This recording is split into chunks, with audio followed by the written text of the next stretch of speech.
네, 이어지는 시간은 허반석의 작전 리포트 시간입니다. 증권사에 쏟아지는 리포트들 어떤 리포트가 정말 옥석인지 체크해 드리기 위해서 저희가 허반석 전문위원님 모셨습니다. 안녕하세요.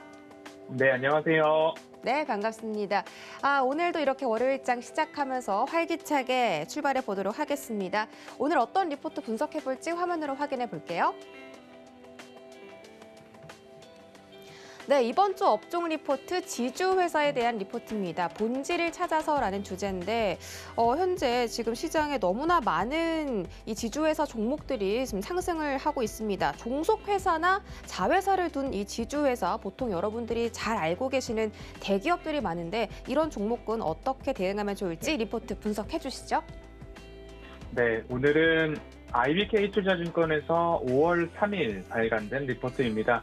지주회사 섹터를 조금 살펴보는 리포트인데요. 제목은 본질을 찾아서라는 리포트입니다.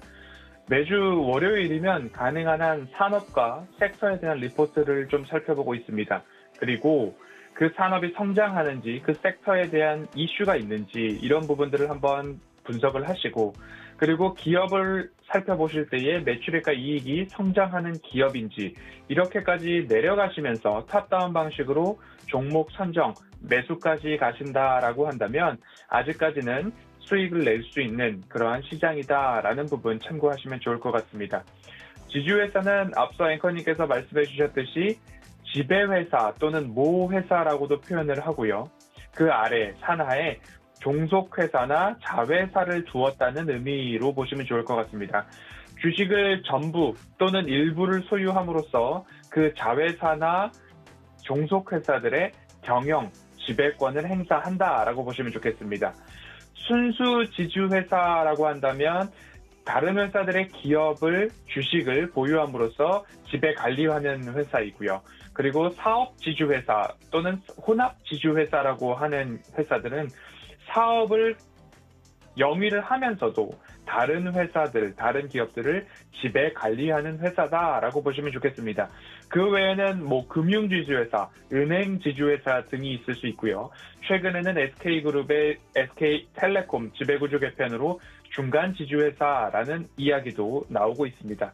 그렇다라고 한다면 현 구간에서 어떤 부분들을 조금 집중해서 보면 좋을까를 살펴보시면 좋겠습니다. 변화의 전환점, 변화를 조금 앞당긴 그러한 코로나19라는 부분인데요. 이 부분들 앞으로 어떻게 진행될 것인가? 코로나19 확산보다는 앞으로는 완화될 조짐인데요. 언택트로의 전환, 그리고 사회 전반에 걸친 변화들이 코로나19로 인해서 우리 시장에, 우리 생활, 일상에 찾아왔습니다. 하지만 앞으로 코로나19가 완화된다라고 한다면 다시 언택트에서 컨택트 또는 온택트로의 또 한 번의 전환 시점들이 이제 올 수 있다라는 부분에 한 가지의 포인트를 맞춰보면 좋겠고요. 사회와 산업 그리고 패턴들 코로나19로 인해서 이전으로의 복귀 다시 한번 예전으로 돌아가는 것이 아니라 언택트 시절에 우리가 누렸던 편리함들, 간편함들, 신속함들 이런 것들이 사라지는 것이 아니라 앞으로 어떻게 확대 발전될 것인가에 대한 패턴으로 조금 산업 그리고 시장을 바라보셔야 되겠다라는 부분입니다. 그렇기 때문에 다양성과 확장성이 커질 전망이다라는 부분 집중해 보셨으면 좋겠고요. 변화에 대응하기 위한 선택과 집중이라는 부분입니다. 선택과 집중의 5월이라는 말씀을 드리면서 5월을 시작을 했는데요. 4월에는 제가 테마성 장세에서 실적 장세로라는 이야기를 드리면서 시작을 했습니다. 수요의 다양성과 산업의 확장성을 조금 말씀을 드려봐야 될 것 같은데요. 리포트에서도 마찬가지로 전통 산업의 전통 영역을 무너뜨리지 않고 거기에 얽매이지 않고 유연한 사고와 도전 정신 그리고 유연한 의사결정이 필요하다라는 부분 지주회사의 포인트로 살펴보고 있습니다. 선택과 집중 조금 주목해서 기억해 보시면 좋을 것 같고요. 사업 지주회사 같은 경우에는 현행 운영하고 있는 사업을 조금 더 확장시키려는 노력이 있는가 보시면 좋겠고요. 순수 지주회사 같은 경우에는 투자 지주회사 그리고 지주의 사업성 역할을 앞으로 어떻게 확대시켜 나갈 것인가에 대한 부분들, 자회사들의 모멘텀까지도 조금 더 살펴보면 좋겠다라는 부분입니다. 그리고 이제 본질의 가치에 대해서 말씀을 드려야 될 것 같은데요. 기업 가치 제고를 위한 지주 중심의 변화라는 이야기들 나오고 있습니다. 지주회사가 어떻게 중심을 딱 잡고 주력 계열사 및 비상장 회사들의 가치 상승, 그리고 주력 업종의 업황, 앞으로 일어날 수 있는 배력 여당 등 어떻게 기업 전반적으로 이끌어 나갈 것인가, 이런 주력 그리고 지주 회사들의 1년 동안의 플랜, 그리고 장기 플랜, 이런 것들이 사업 보고서를 통해서도 드러나고 있기 때문에 기사, 뉴스로 출고되기 전에 먼저 스터디하는 부분들, 내가 먼저 사업 보고서를 읽고 이 기업의 미래 전략은 이렇게 세우고 있구나를 파악하셨다면 앞으로 뉴스로 출고됐을 때는 이미 주가가 일부 상승해 있다라는 부분 좀 참고를 해보셔서 일찍 일어나는 새가 먹이도 많이 먹을 수 있다. 그래서 열심히 스터디하는 분들이 더 많은 수익을 낼 수 있다라는 부분들 참고를 해보시면 좋을 것 같습니다. 지주회사의 가치를 판가름하는 부분들, 배당 여력일 수도 있고요. 투자자들이 지주회사의 가치 판단을 할 척도, 그 부분 여전히 배당 매력도 기억해 보시면 좋을 것 같습니다. 예를 들자면 국내에서는 국내외 인프라 투자 확대가 진행 중이고요. 실적, 그리고 기저효과, 지주회사의 투자 규모나 계획, 그리고 현금, 앞으로의 자본 여력들이 얼만큼 있는지 살펴보시면 좋을 것 같습니다. 본 리포트에서는 LG, SK, LS, 삼성물산을 최선호주로 좀 꼽고 있는 모습입니다. 추가적으로 지주회사에 대해서 조금 더 살펴보자면 지주회사의 실적은 연결 실적 위주로 보시는 게 맞다라는 부분입니다. 사업 지주회사 같은 경우에는 별도 이익도 보셔야 되겠지만 대부분의 지주회사는 연결 이익을 보셔야 될 텐데 연결 순이익 상위 15선을 꼽았습니다. 그러면 하반기 순이익 상위 15선이 있고 그리고 연간 순이익 상위 15선이 있는데 이 두 부분의 차이를 먼저 말씀을 드리자면 이런 부분입니다.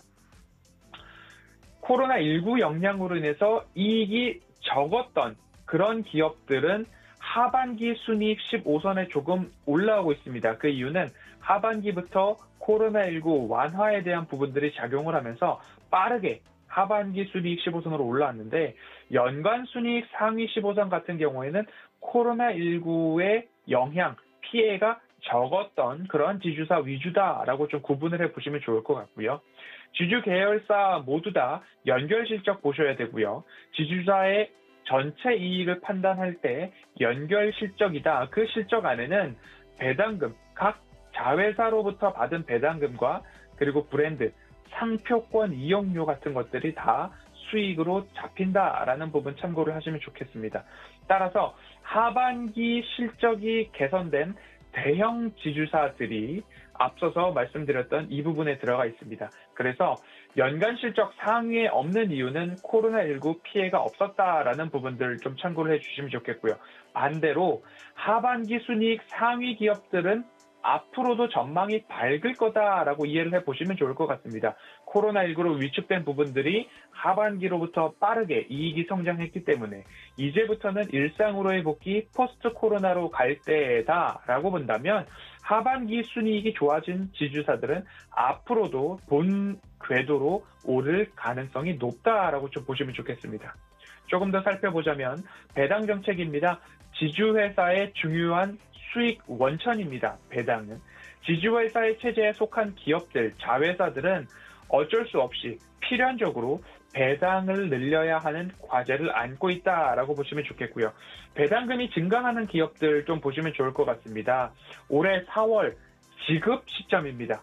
올해 지급할 배당금이 아니라 이미 지급된 그런 배당금 기준으로 보시면 좋겠는데요. 배당금이 증가하는 기업들을 보자면 SK 2019년도에는 20년도에는 5,000원이었지만 올해 지급된 배당금은 7,000원이었습니다. 그리고 LG 같은 경우에는 19년도에는 2,000원, 그리고 20년도에는 2,200원, 21년도에는 2,500원 이렇게 증가하고 있는 기업들 좀 살펴보시면 좋겠고요. 최대 주주 지분율이 높은 기업들도 보시면 좋겠습니다. 자회사들의 배당금을 모회사, 지주회사가 많이 가져가는 구조겠죠. 그러면 LG 46%, CJ 47%, 두산도 47%가 넘어갔고요. 일진홀딩스, 노루홀딩스, 롯데지주, 효성까지도 40%에서 50%까지 나오는 모습들이 좀 보여지고 있습니다. 그런 부분들 참고를 해보신다면 지주회사 투자하실 때에 어떤 부분을 보아야 하는가 판가름이 나실 것 같습니다. 지주회사의 주가를 조금 살펴보겠습니다. 20년도 주가 등락 상위 10종목, 하위 10종목, 그리고 21년도 5월 달까지, 5월 초까지 주가 등락 상위 10종목, 하위 10종목인데 여기서 보셔야 될 것들은 지난해 많이 올랐던 종목들이죠. 대웅이나 한미사이언스, 녹십자홀딩스는 올해 5월 초까지는 하락, 하위 10선에 들어와 있다라고 보시면 좋겠고요. 지난해 많이 오르지 않았던 풍산홀딩스나 두산, GS 같은 경우에는 이번부터는 주가 등락률 상위 10선에 오르고 있는 그런 모습입니다. 그렇기 때문에 많이 오르지 못한 기업들이 앞으로도 많이 오르지 못할 것인가? 아니다. 많이 오르지 못한 기업들의 매출액과 영업이익이 증가한다면 올해부터는 좋아진다라는 부분 포인트로 한번 살펴보실 수도 있을 것 같습니다. 끝으로 지주회사의 주가 흐름, 일진홀딩스는 수소 관련된 일진 복합 소재에 관련된 부분으로 주가 상승이 있었고요. 한진칼 같은 경우에는 경영권 분쟁, 지분 분쟁에 대한 부분들이 있었습니다. 리포트 초반에도 선택과 집중이라는 말씀을 좀 드렸습니다. 코로나19로 인한 사회와 산업의 변화가 아예 예전으로 회귀하는 것이 아니라 다양성, 확장성을 산업에서도 보일 것이다 라는 부분이고요. 경기 회복을 준비하면서 국내외 투자 어떻게 진행되고 있는가, 산업 역량에 어떻게 선제적으로 투자, 캐펙스 투자 늘리고 있는가에 대한 부분입니다. 또 한 가지는 경영권, 세습과 관련된 지배구조 개편에 대한 변화 한번 보시면 좋을 것 같고요. 리포트에서는 업종별로는 건설, 건자재, 조선, 해운 보고 있고요. 그리고 기저효과로 인해서 화학과 정유, 여행 섹터, 좀 유통 섹터까지도 조금 보셨으면 좋겠다라는 말씀 드리고 싶습니다. 언택트 관련 산업 비중이 높은 지주사도 앞으로 조금 더 관심을 가져도 좋겠다라는 말씀 드리고 싶습니다. 오늘은 여기까지 조금 업종 리포트를 살펴보았고요. 오늘 화요일부터 목요일까지는 조금 이 지주회사 안에서 어떤 회사들을, 어떤 기업들을 살펴보면 좋은지 리포트와 대응 전략 꾸준히 준비해 보도록 하겠습니다. 오늘은 지주회사 섹터 리포트 여기까지 살펴보겠습니다.